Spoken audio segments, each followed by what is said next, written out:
आज अपने शब्द की महिमा के अंतर्गत ही बात करेंगे। भारतीय जो संस्कृति है उसके अंदर 3 प्रकार के गुण बताए गए हैं मनुष्य के।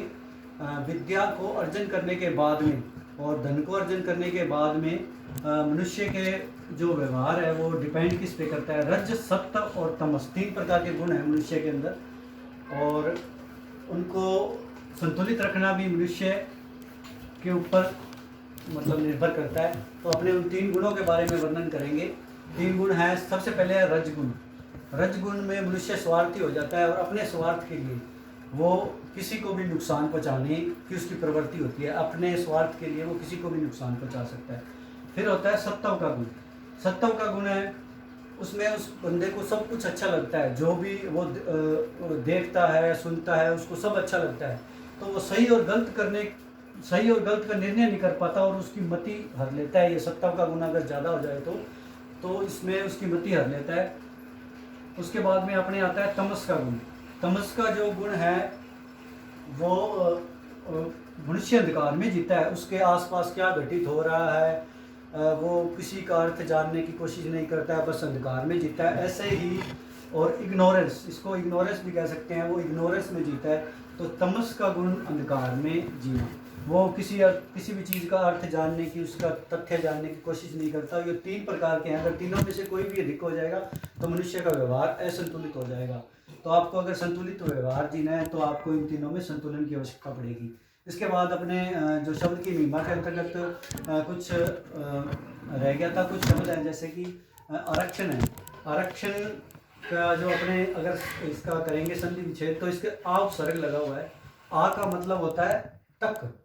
आ का मतलब है तक। आ प्लस रक्षण मतलब रक्षण तक। रक्षण तक, आरक्षण का मतलब है रक्षण तक। उसी के संदर्भ में अपने हैं एक आदत। आदत है जो आ प्लस दत्त। अगर कोई भी अपनी जो व्यवहार है वो अगर अपने को कुछ दे रहा है तो वो आदत कहलाती है, लेकिन जब वो अपने से लेने पे आ जाता है तो अपने उसको लत कहते हैं। मतलब अगर कोई चीज़, कोई व्यवहार अपने को दे रहा है तो वो देने तक रहेगा, लेकिन अगर वो लेना शुरू हो जाता है तो उसको लत कहते हैं। इसी प्रकार एक जो भारतीय सभ्यता में पीपल की महिमा है, पीपल का जो अगर अर्थ निकालेंगे अपने तो पीपल एक ऐसा पेड़ है जो कि प्रतिपल 24 घंटे ऑक्सीजन देता है। प्राचीन बुजुर्गों ने एक प्रथा बनाई हुई है, आपको मतलब शाम को दिया जगाते हैं और वो दिया पूरी रात जगता है। ऐसा कोई पेड़ नहीं है जिसके नीचे पूरी रात दिया जग सके। तो इसीलिए ये पीपल का पेड़ के नीचे उन्होंने दिया जगाई भी ताकि इसको देख के कभी तो कोई तो कुछ समझे। तो पीपल का मतलब है प्राणवायु दे जो प्रतिपल। और इसी प्रकार भारतीय जो संस्कृति है इसमें आप देखेंगे तो मोक्ष एक शब्द है, मोक्ष। इसके बारे में आपको जानना बहुत जरूरी है। मोक्ष का मतलब है मेरा अक्ष। मेरा अक्ष, अक्ष क्या है? मनुष्य की अंतरात्मा की आवाज। अंतरात्मा की आवाज उसको क्या कह रही है, वो किस लिए धरती पे पैदा हुआ है, वो उसको अंतरात्मा की आवाज ही बता सकती है। और वो मनुष्य के चिंतन से ही आएगी और उसके लिए मनुष्य को अंतर्मुखी होना ही पड़ेगा और वो तभी अपने अंतरात्मा की आवाज़ सुन पाएगा। तो मैं आशा करता हूँ कि आप ये समझ गए होंगे। कोई अगर आपके सवाल जवाब हैं इस पर तो आप नीचे कमेंट में डाल सकते हैं। Okay, thank you, Vande Mataram.